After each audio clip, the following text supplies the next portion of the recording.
As we place ourselves at the hands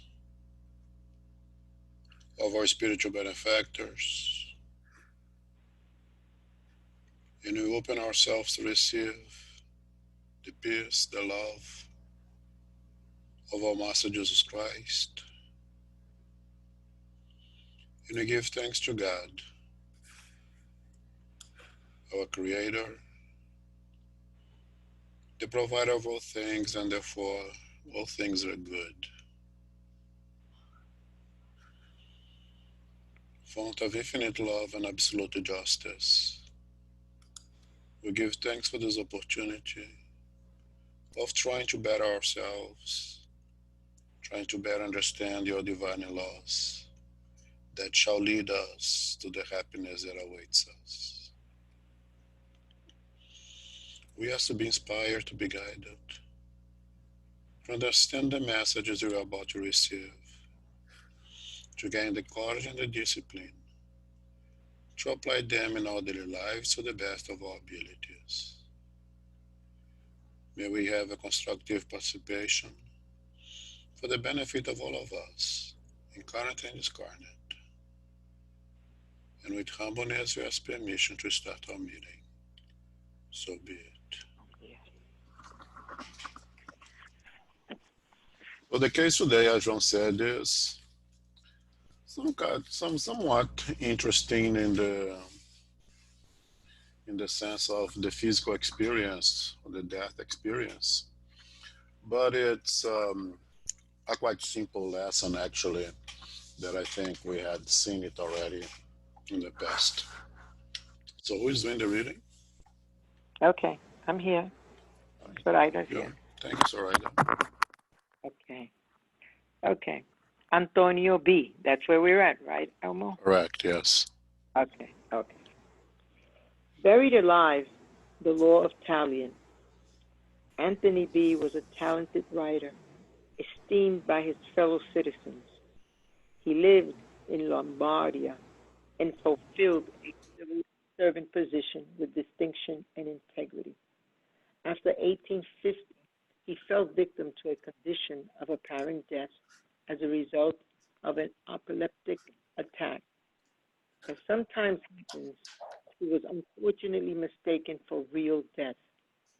It was easy to make such a mistake because signs of this decomposition seemed obvious on the body. 15 days after his burial, a fortuitous incident led the family to request an exhumation. It so happened that a medallion had been inadvertently left in the coffin. The assistants were terribly shocked when, upon opening the coffin, they saw that the body had changed position, that it had turned face downward, and horrible thing, that one of the hands had been partially gone on by the disease. It was obvious that the unfortunate Antonio B.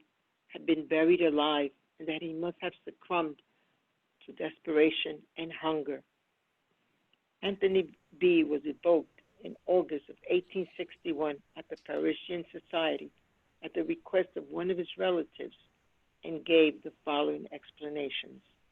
Thank you. So the case of Antonio B. had an apoplectic event, which basically can be either an excessive bleeding or the opposite, an infarct, lack of blood supply to an organ, and cause him to go into a catatonic state in which he appears to be dead. All the vital signs or the lack of vital signs, lack of response, lack of sensorial response, led to believe that he was dead. He was buried, is still with some function, and 15 days later after the burial, they have to exhumate the body because they forgot a medallion in there. And I found out that indeed they had buried him alive because he had eaten part of his hand and he was in a different position inside of the coffin. Not a fun way of finally dying, or dying twice, if you prefer. But not so uncommon also. There's many reports of exhumated bodies from years past, another time the Kardec and even before that, with signs of scraping inside of the coffins and the nails all destroyed by individuals who was trying to dig themselves out of that situation.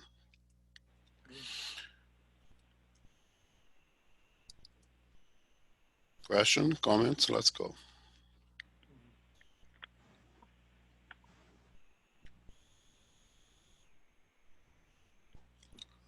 Hello? Yes, here. Yeah, continue. Okay. Anthony B. was evoked in August of 1861 at the Parisian Society at the request of one of his relatives.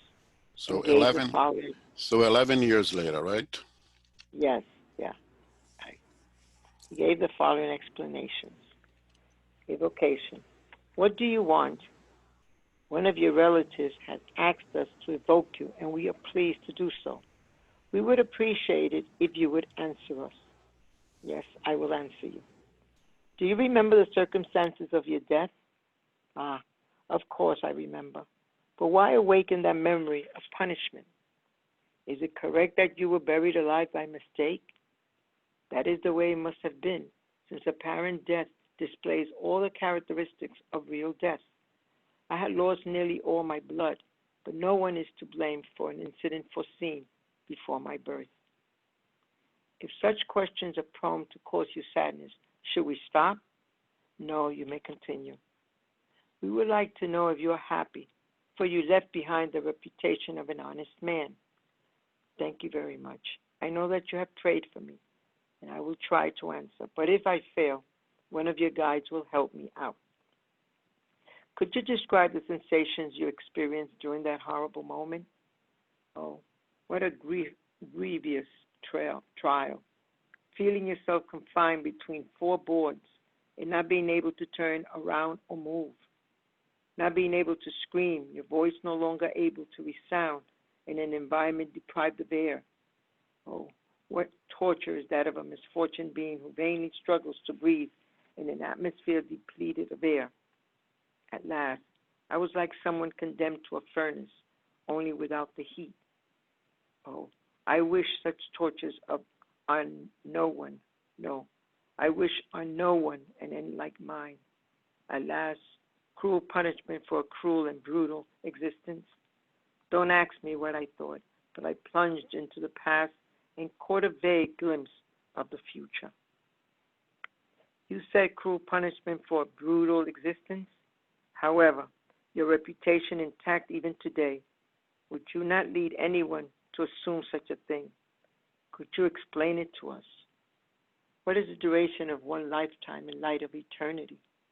Of course, I sought to act rightly during my latest incarnation, but I had accepted such an epilogue before I re-entered humanity.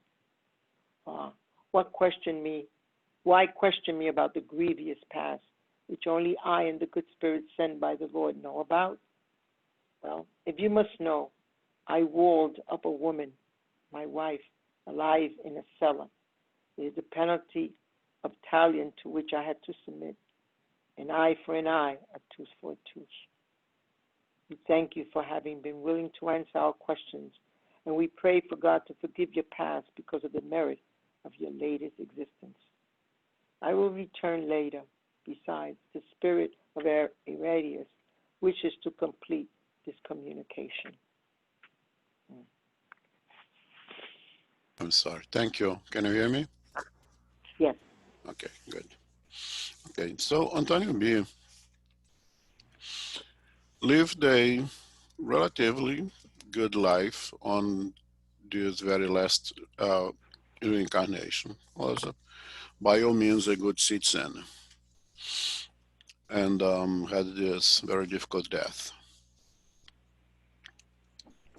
11 years of his death, he is able to come in, and he was evoked by the request of relatives and provide some explanations of it.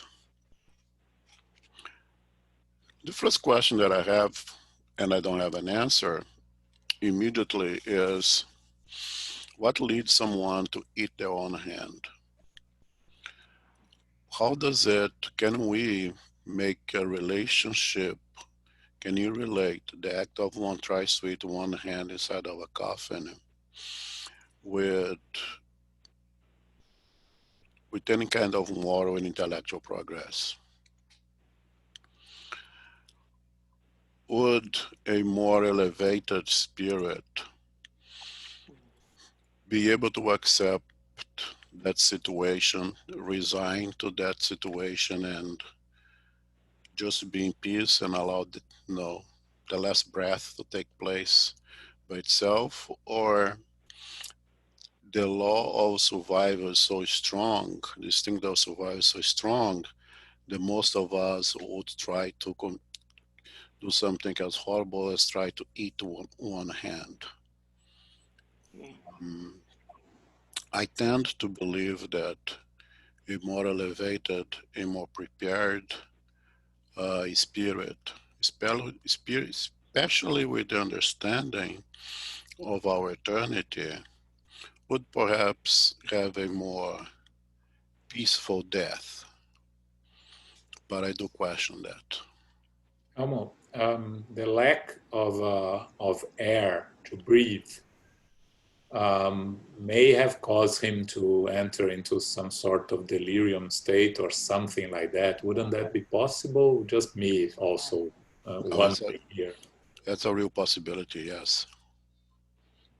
It's a real possibility. Well, what about, also the idea that his wife, who he walled up, maybe, she experienced that like hunger or a similar thing. And so it's near him to experience it as well. I don't understand. I'm sorry. Yeah, it was, she's asking if the fact that what he did to his wife may have caused him to have similar experience in terms of if this has something to do. If I understood, it was cutting a little bit what you said, but that's what I understood. Right. So yeah, I was saying. Can you hear me okay? It's cutting again. The quality of the sound is not good. It's difficult to understand what you're saying. Sorry. Yeah, the relationship with his own act of the past of did what he did to his wife created him to choose a similar kind of discarnate of death. But there is no report that the wife underwent such extreme hunger or despair that she did try to consume her own body parts. So I cannot create that relationship there.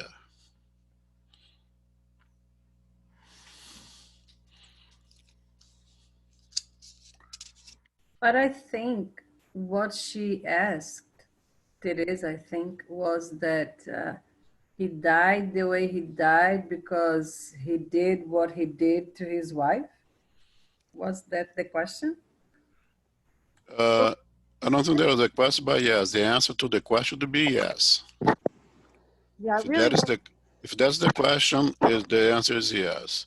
If the question that the fact that he tried to consume his own body part is directly related to the experience that the wife underwent, and that I cannot answer because there's no information of the experience that the wife went through.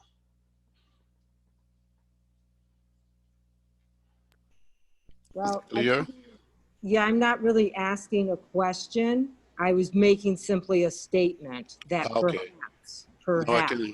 Now I can hear more clear. Yes, thank you.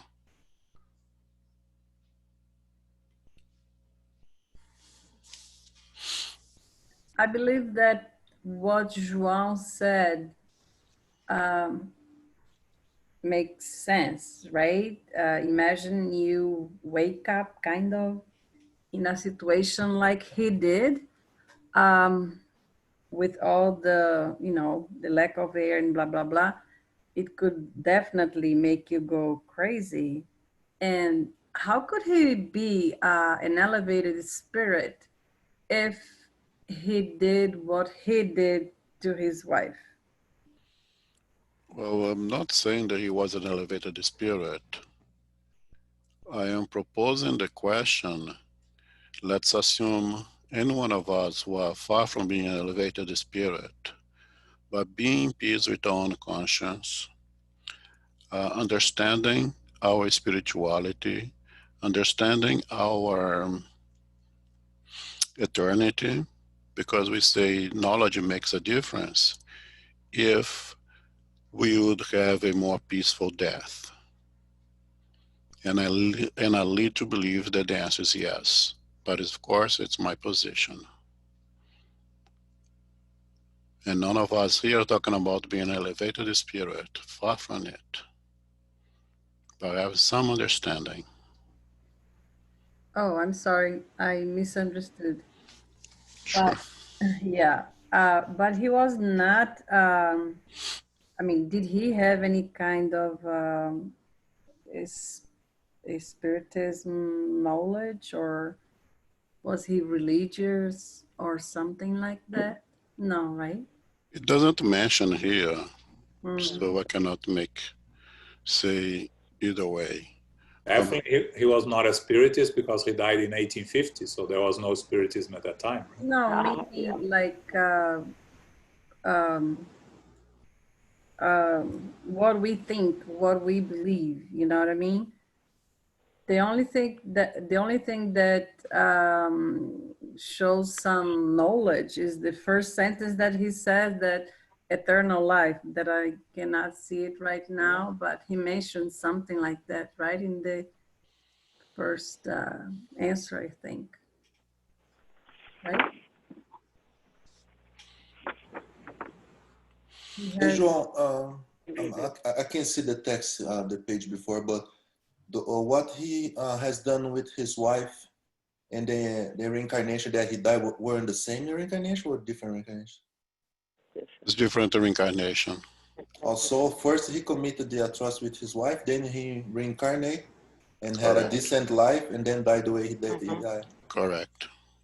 Right. Okay, so all right. So what are your thoughts? Because if he, he commit, a fault with his wife, so he died. He went to the spiritual realm.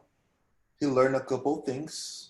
It seems that he bettered himself, and then he reincarnated, and he had a decent life. And because probably he understood a little bit better when he was in the spiritual realm, and he still went through what we consider a horrible death. Now we can assume, but at least from our perspective, it's a horrible death. Don't you think it was a little bit too much? Guilty conscience. He wanted to go through what he did to his wife.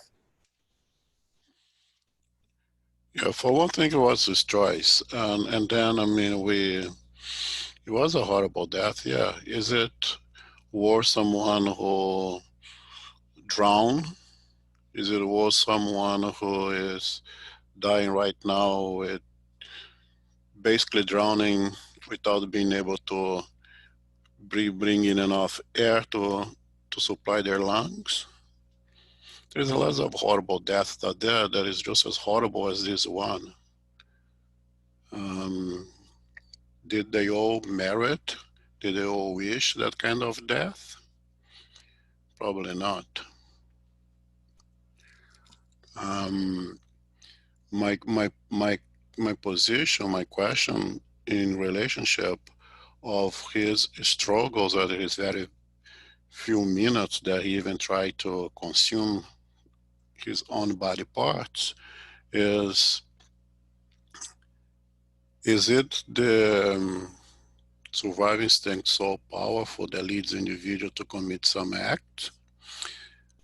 Or can we, with some understanding, with some knowledge, and primarily with some peace with our own conscience, allow nature to take its course without taking such drastic measures?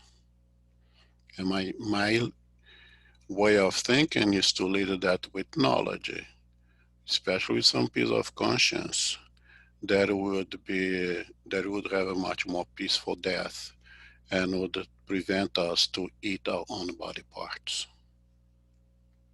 Now, the possibility of hypoxic delirium or hallucination leads individuals to commit a lot of acts is a real possibility as well. I agree with John. I think at this moment, you can imagine you're in a place where there's no air, there's no food, and I think out of desperation, he started doing what he did. I mean, I know that to think what he did with his the last incarnation, because there is no such thing as eye for an eye, tooth for a tooth. That is, God is good, and so I believe that out of last moment of we could put ourselves in a situation like that. I don't know if we would go so extreme as to start eating our own flesh, but I'm just imagining that it's such a horrible way to die. I mean, I get out of desperation, he was out of his mind trying to find a way to get out, and I don't know. Yeah, my position is exactly that. Would peace of mind and some knowledge prevent us to reach such a level of desperation? Yeah. Elmo, Yes. how long can a person stay in a coffin, like without breathing? I have no idea. It's a few minutes. Well, Elmo should know. Because if I don't know, I would imagine quite some time. How much air is left in a coffin? I would imagine the size of the coffin and would be directly related to it. And then you have to question how long he was in the cataleptic state before he woke up from that state and was able to react to the situation that he was in. How long was that already? I don't know. Again, there is being report of exhumed bodies that you see scratch marks in the inner side of the coffin and nails completely destroyed of people trying to nail them out of the coffin. That is not uncommon. That leads me to tell that is sometimes a lot of it's a few hours perhaps. It'll be definitely a few hours of absolutely terror. My question is, with some peace of mind and some understanding, can we minimize that hours of terror? Am I lead to believe that the answer is yes. I have a question, Elmo. This is Anna. Hi, Anna. Hi, let me see if I can explain. Do you think he, now in this stage when he's already communicating and he's saying things happen the way it happened because of what I did in my previous life before this one. So do you think he understands that this is not actually an eye for an eye? It's actually something he may have chosen to experience. And of course, even though you choose to experience some of the trials you accept to come and go through, you still don't have to go through it very easily. You're still going to suffer. You're still going to struggle. You won't remember you committed, you agreed to doing, to going through this. But I'm wondering whether he understood, whether he acknowledges, whether he had this understanding that he accepted that trial, or Did I misunderstand something? But the expiation was a choice that he made himself, right? Because he says over Right. here, um, on 3, when he asks, do you remember the circumstance of death? And he says, oh, you're going to make me relive the torture again? But let's go for it, right? Mhm. And then on number 4 is it correct that you were buried alive by mistake? He says yes, no, because he had have lost most of his blood, so he looked pale and like a dead person already. But it says, but no one is to blame for an incident foreseen before my birth. Mhm. All right, so he had already So he knew. made that option apparently Mhm. of how his his death would be that would lead to his discarnation. But of course, we come in with the veil of forgetfulness, and he, Mhm. as an incarnate being, wasn't absolutely aware of that choice that he made and the reason that led him to make the choices. Mhm. Um, He does know it afterwards, as he's communicating, he's explaining. He knows that is the reason why he went through it. It's because of what he did before, and because he chose to go through that expiation. that's correct. So he had a previous reincarnation in which he committed a barbaric crime of burying his wife alive. Discarnate, who went to the spiritual world, learned the lessons. As we say over here all the time, we learn everywhere. We learn what incarnate, what discarnate, what is sleeping. We don't know there's always a learning opportunity. We progress while incarnate at our level of ignorance, of course, right? We learn everywhere. We require reincarnations to progress, to transform knowledge into being a part of our being, so to say, right? That requires reincarnation. So he learned his lesson basically while in the spiritual world. He repented. He was so consumed with guilt that that he chose this difficult death. Now, I presume over here, of course, I can presume over here that his sense of religiosity was still very tied to this Italian law or Hammurabi code, an eye for an eye, a tooth for a tooth. His way of making amends with his own past was to live to relive exactly the torture that he exposed his ex-wife to. Now, that's my perception that is his sense of religiosity, that his sense of understanding of making amends with his own past. Now, is a law of action and reaction more in a physical sense, If throw a ball against the wall, will it bounce back with the same strength that he went in and hit that wall? But we know that the divine law, it's not. The divine law is a cause and consequences, which is different from action and reaction. And in the divine law, as Joana de Angelis says, if you throw a rock up in the air, it will come down and hit you in the head.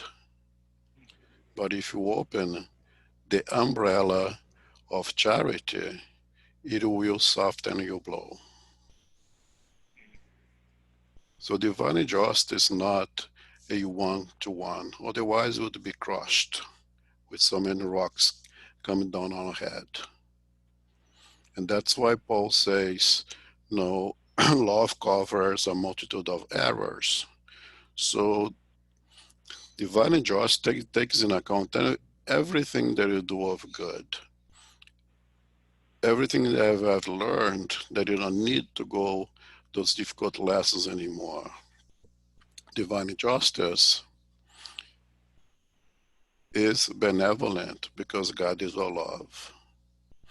But his sense of religiosity is still a very archaic, in my perception here, in which justice has to be done one to one. So he had made that choice because that's what he understood and was given that opportunity to him.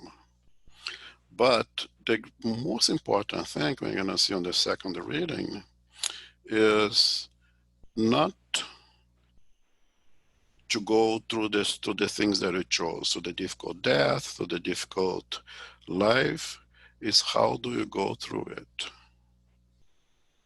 What is the degree of acceptance, of tranquility, of peace that you go through it?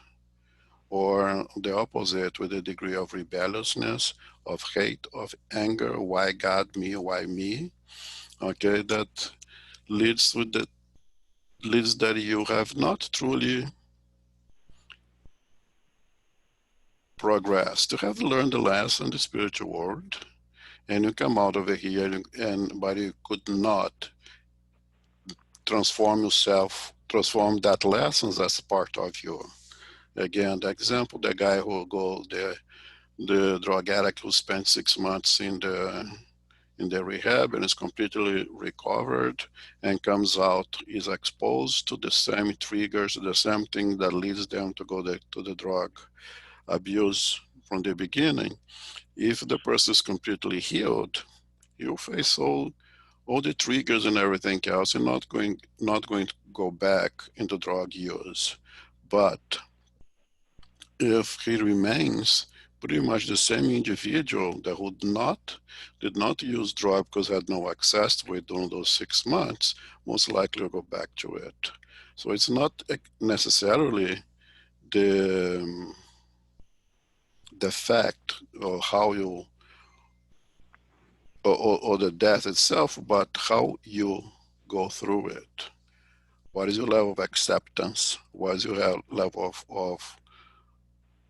of tranquility? How you do like Joe and say you gave it and you take to let it be as you wish in our relationship with God.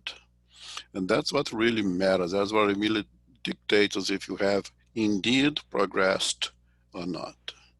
Because all of us know a bunch of things, but we do not practice. So we have the knowledge, but we have not progressed yet. In his case, apparently he did learn the lesson and progressed. So Elmo, if he choose to go through the experience and quote was allow him to go through it, it's because that's a question. What your thoughts? It's because the plan or whatever saw that he had potential to go through it and still after everything maintain himself, meaning it wasn't be a totally failed experiment, let's put it that way. That would be the first question. That's why he was allowed to go through all of that. Otherwise, if it was too much for him to carry, maybe the spirits will say to him, listen, let's take some steps here. If you go through this, it's going to be more detrimental than beneficial for you. That's the first question. The second question is, since we are assuming that he learned his lesson while he was in the spiritual realm, what one has to gain on a lesson learned? Because it seems like an overkill. He learned in the spiritual realm, then he went, go through a painful experience to learn it again. So how does it work? Okay, so for the first question is yes. If you are placed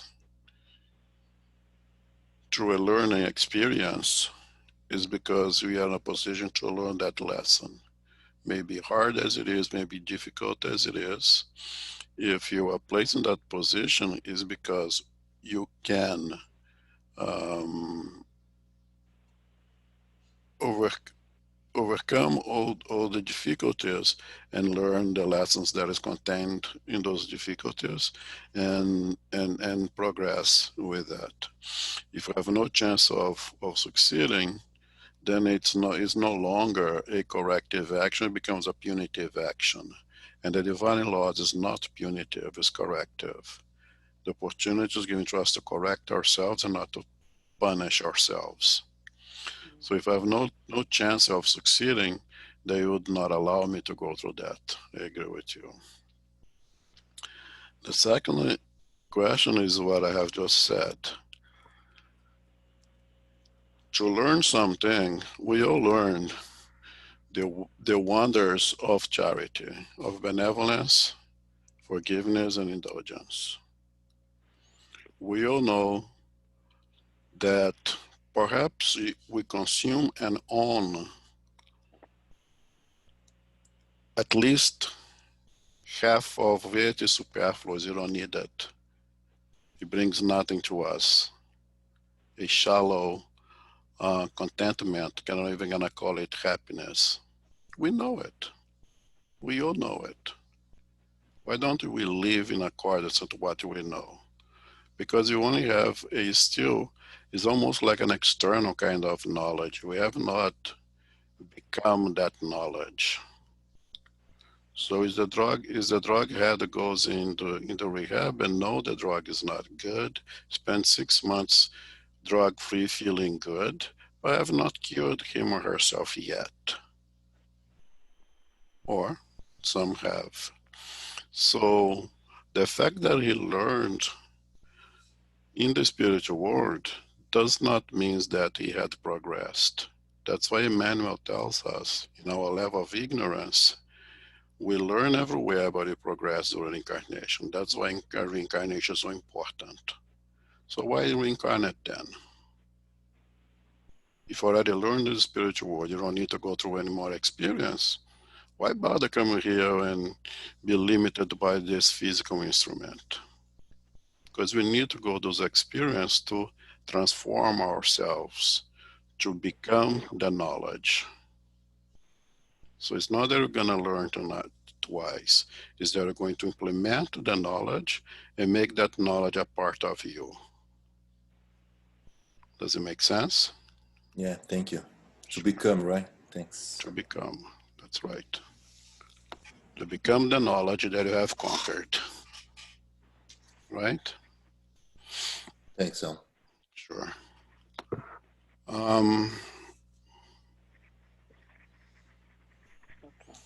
What else is important? Because we covered a lot.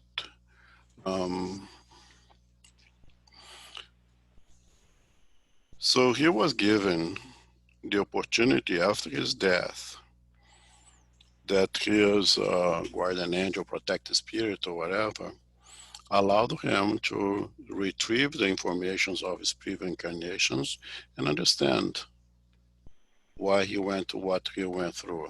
Now to retrieve his own past and see the act of cruelty that led him to go, I would imagine, again, just imagine, a difficult time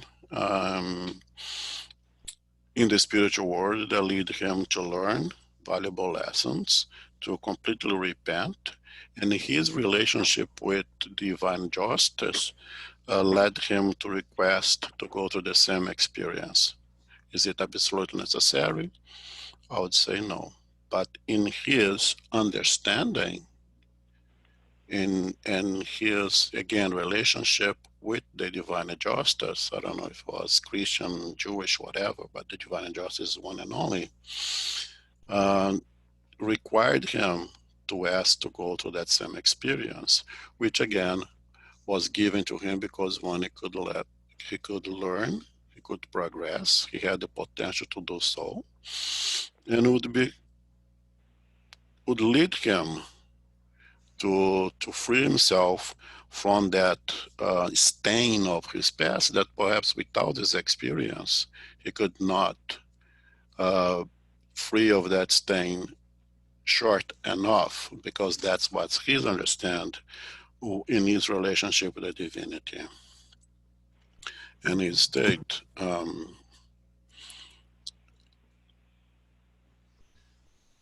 It is the penalty of stallion to which I had to submit, an eye for an eye, a tooth for a tooth. And that's what leads me to believe that that was his way that he understood a way of clear his past from wrong deeds. Yes. Yeah, it's Mariana. Just a quick question. I don't know if you answered, but I lost your answer. Is it common to have like a one-on-one trial from your previous incarnation, and so you will suffer kind of the same, or is it more as an exception to the rule that you live almost exactly the same as what you caused before? I don't know if you can like make only one affirmation related to this question, but I'm just curious. Yeah, again,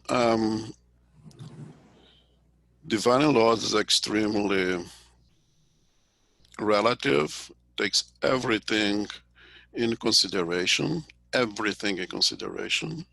okay? And it's quite individualized in a sense that the following incarnation will be the one that provides you the best opportunity of learning, of freeing yourself from vices and transforming your vices into virtues, basically, right? So that will vary tremendously.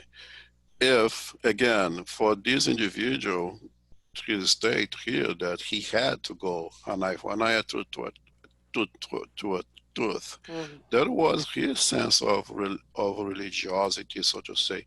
Really, religiosity in terms of religare, reconnecting to God. You know, that he needs to go to that experience. Whereas for the individual with a different sense of religiosity, that would not be necessary. Perhaps for another one completely rebellious and completely refractory to understanding of the error committed, would have to go to the same experience to see if get some understanding of why this is not a good idea. Why is this not a good idea to bury people alive? Yeah. If someone who is completely refractory, completely close to a minimum of guilty, of understand that this is not a good idea, perhaps they have to go to the same experience, feel in their own, his or her own flesh, why this is not such a good idea.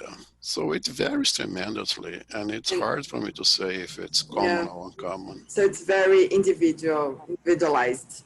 Yeah. Each one of us. Maybe, like for me, would take like 3 incarnations to repair this fault that I committed like 3 incarnations before. It could be possible, like installments in a way. If we have an eternity ahead of us, why not, right? Yeah. Sure. I would ask for an installment plan. May I add to her question? Is that okay? Sure, of Thank course. Thank you, Elmo. Sure. So Liz here. It's my first time joining. Thanks for having me. Sure. When you have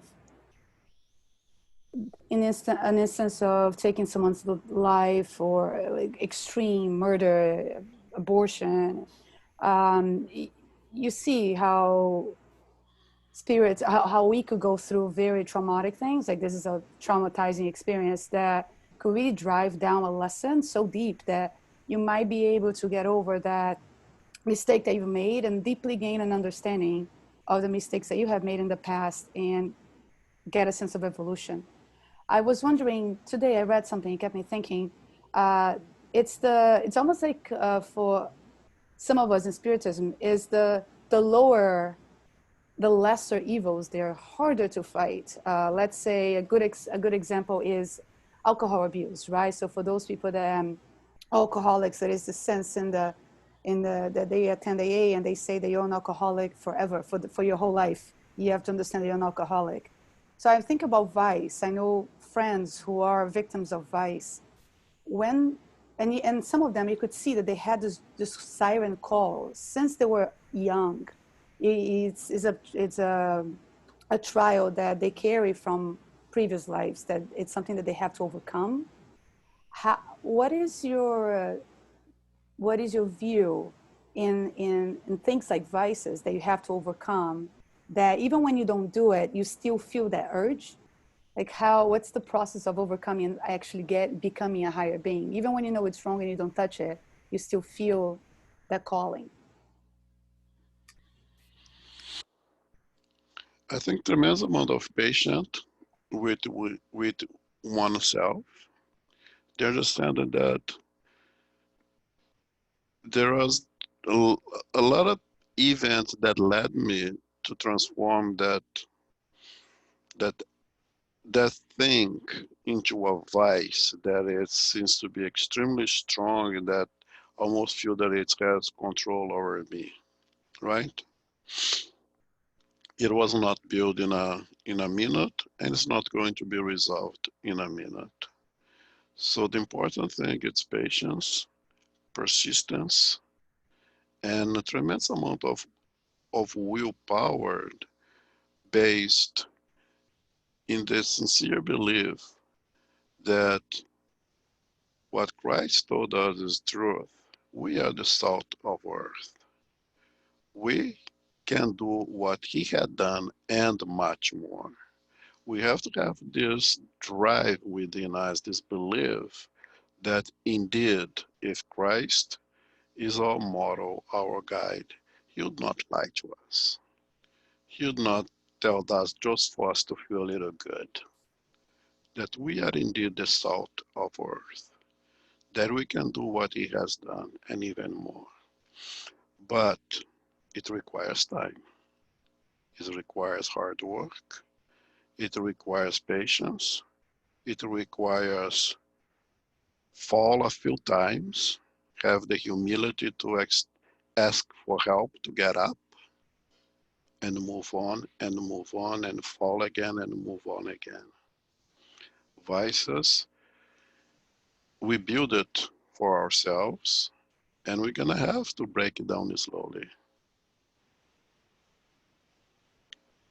And vices of all kinds of sorts, not only the chemical dependence, the alcoholism, the opiate addictions, but also the moral vices that perhaps are even more difficult for us to deal with.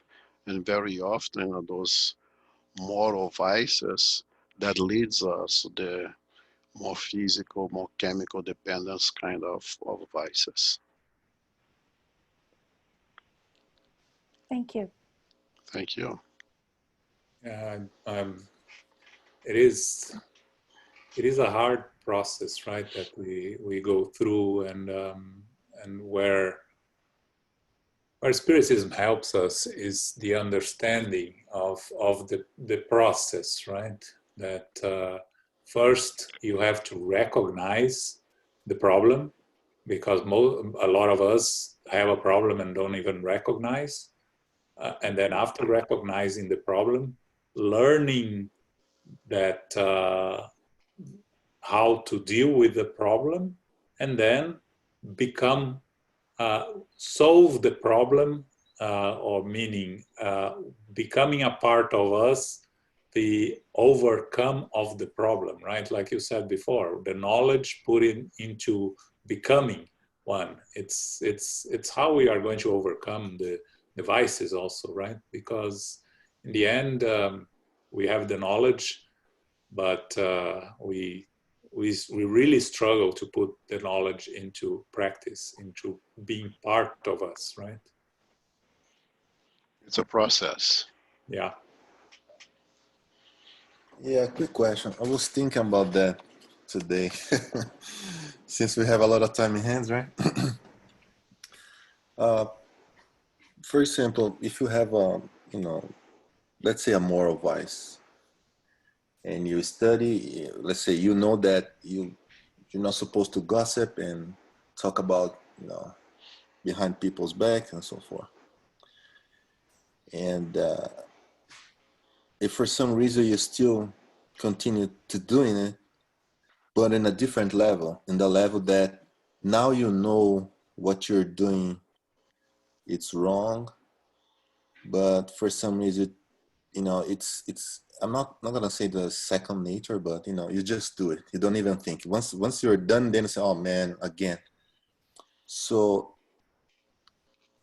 is that an indicative, or is that a clue that we haven't learned, that we haven't become yet?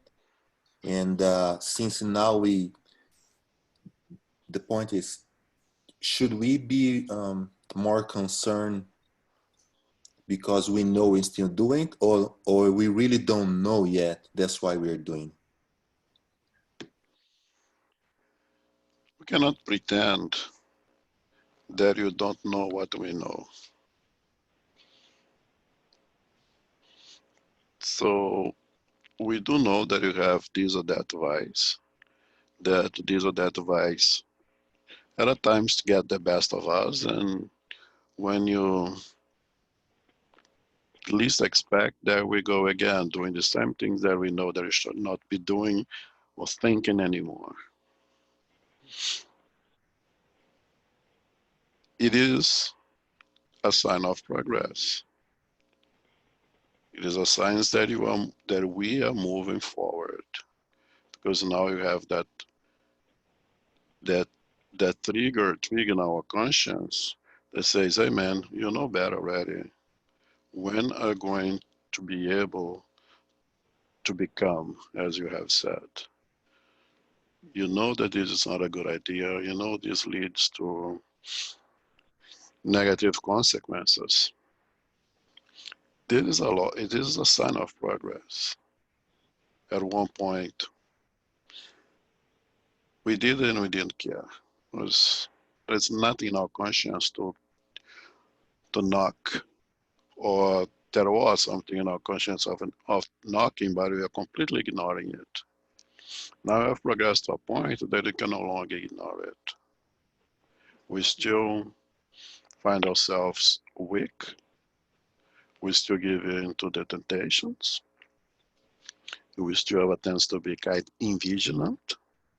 We do a lot of praying, but the vigilance is still faulting, right?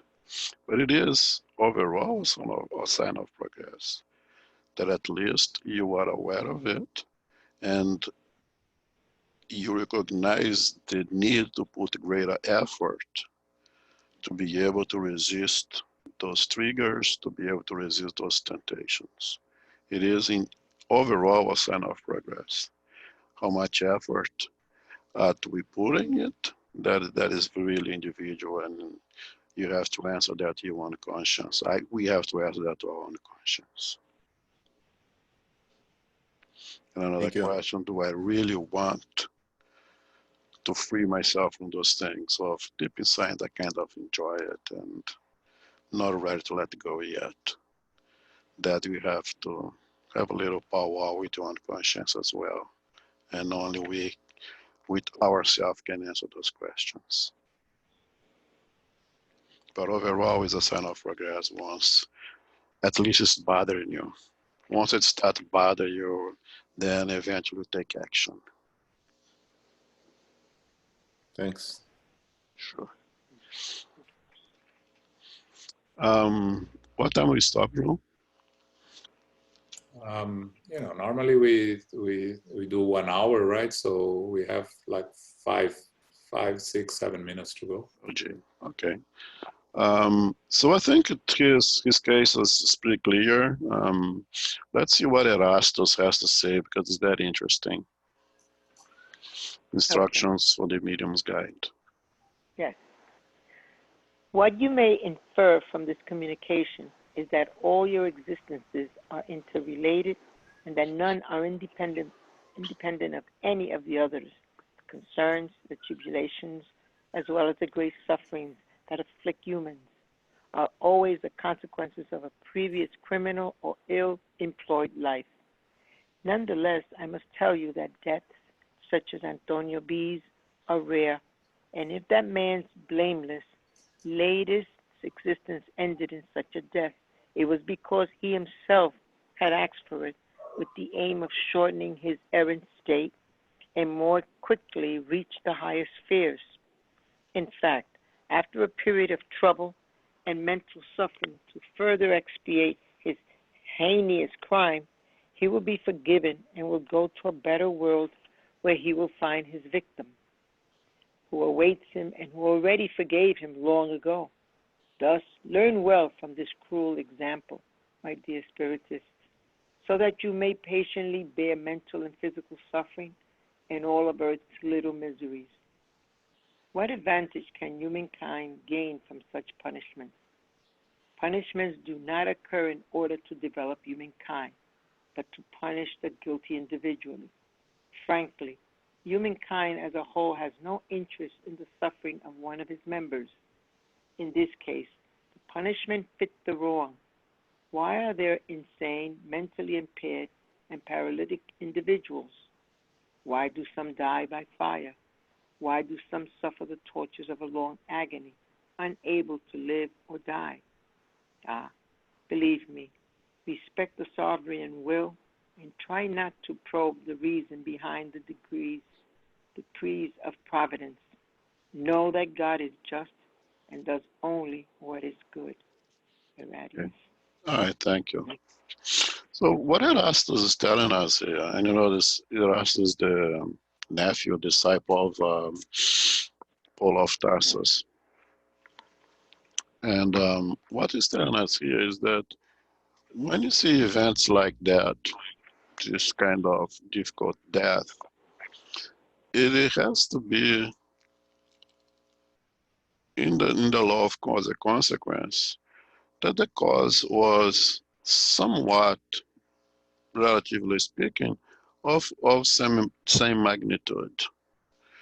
That one would not expect that such a horrible event came from because we step on somebody's toes. It would be something a lot more significant to generate such a great consequence. Okay, and more important, and that's what I said before, it has you have to individualize it, because in the case of Antonio B, that was his sense of religiosity. Once he went through the difficult exercise of repentance, regret, and predisposed to repair, the understanding of reparation for him was to go through that same horrible kind of experience. And by doing so, he kind of limited his period of time in the errant state that was very difficult for him, and allowed him to quickly move on. It's almost like having this very difficult events, having a um, catalytic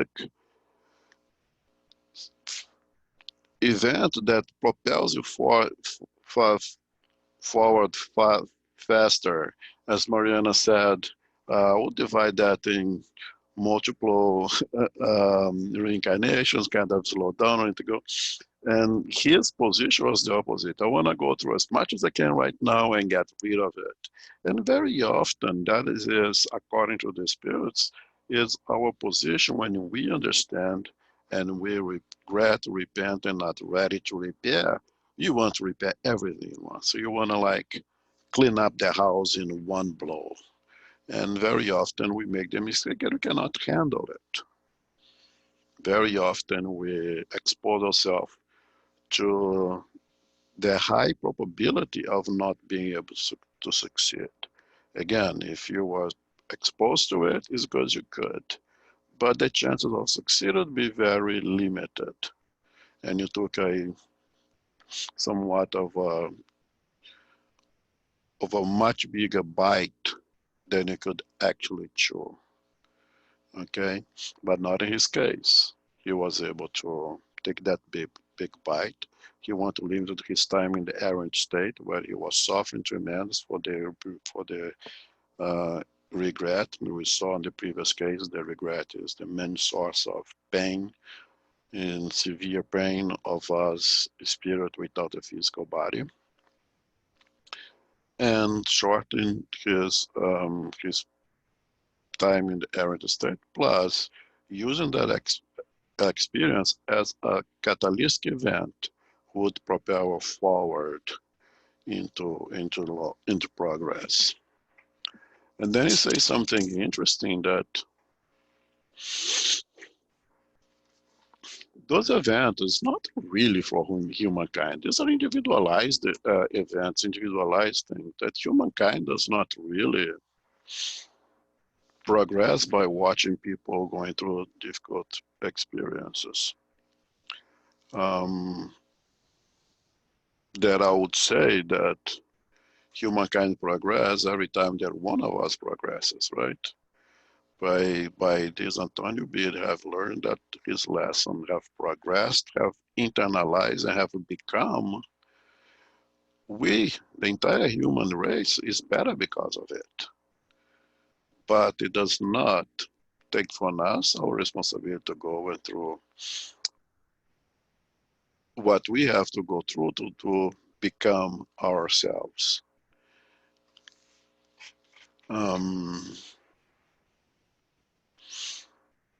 And when he asks is why are there so many sane, mentally impaired, and paralytic individuals? Where does it come from? How does it helps us as a human race to progress? It helps us, the human race, to progress, but at the individual level. Again, when each one of us makes the step forward, we carry humanity with us. Okay, but not that we as a human race should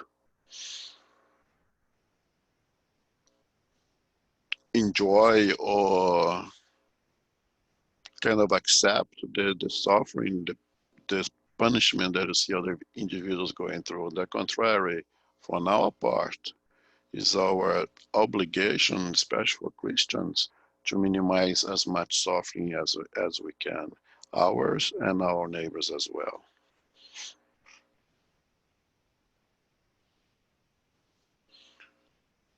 Okay?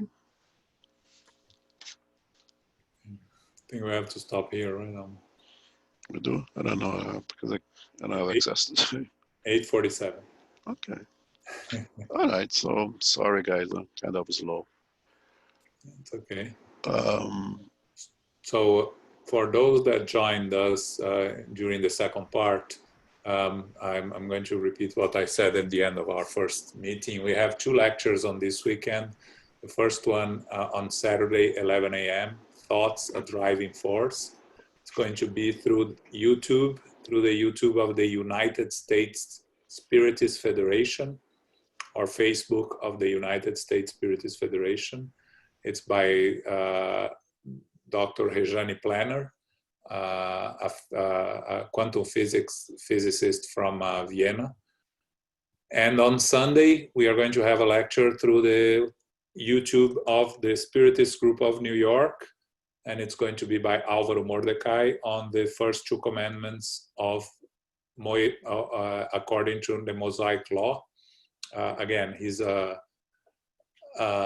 former Orthodox Jew that became a Spiritist 3-4 years ago, and became a specialist in connecting the Jewish religion and tradition with the learnings of Spiritism, with the teachings of Jesus and the Gospel according to Spiritism. So that's on Sunday, 11 a.m. through the YouTube channel. If you are on our email list, you should have the direct link from the email that Thais sends before every meeting, that will take you directly to our YouTube page. Okay? Any questions? Hi, Joao, this is Ricardo. Hi, Rick. You get on the email list. If you are not on the email list, please send your email to me through the chat or through email, or just write on the group chat now that I'll send to Thais to include. Just post on the chat that I'll forward to Thais. Okay. Very good. I'll do that. Thank you. Thanks. Okay, Elmo, yours. Does anybody wants to make the final prayer? If not, I'll be glad to do it.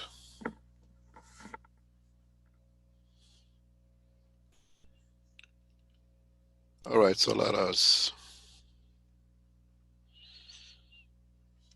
calm ourselves down, our minds, our thoughts. And with reasonable faith,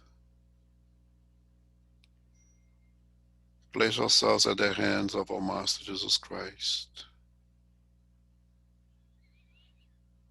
our leader,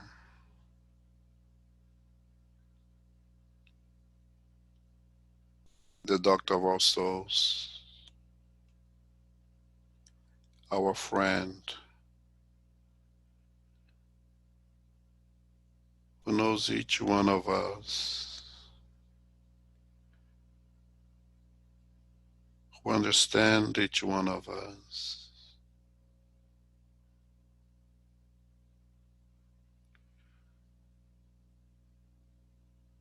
who extend his loving hands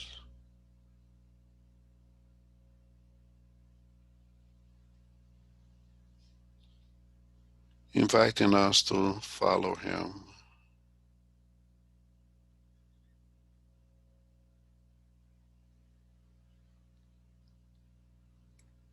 Beloved teacher,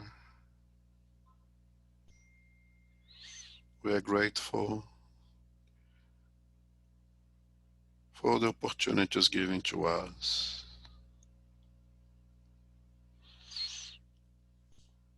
We are here to work. We know that this is not a place for vacation,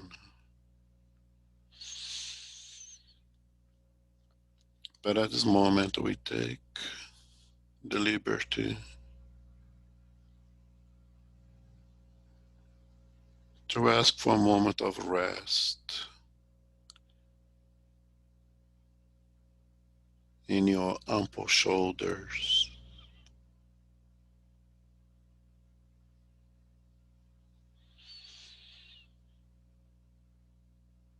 to re-energize ourselves with your love, to heal ourselves with your peace.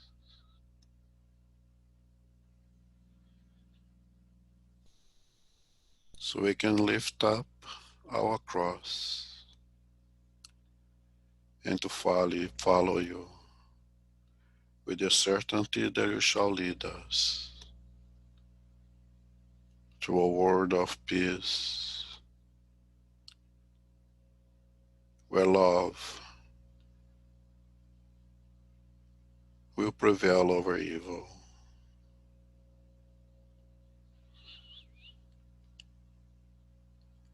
Guard us, beloved Master. Protect us.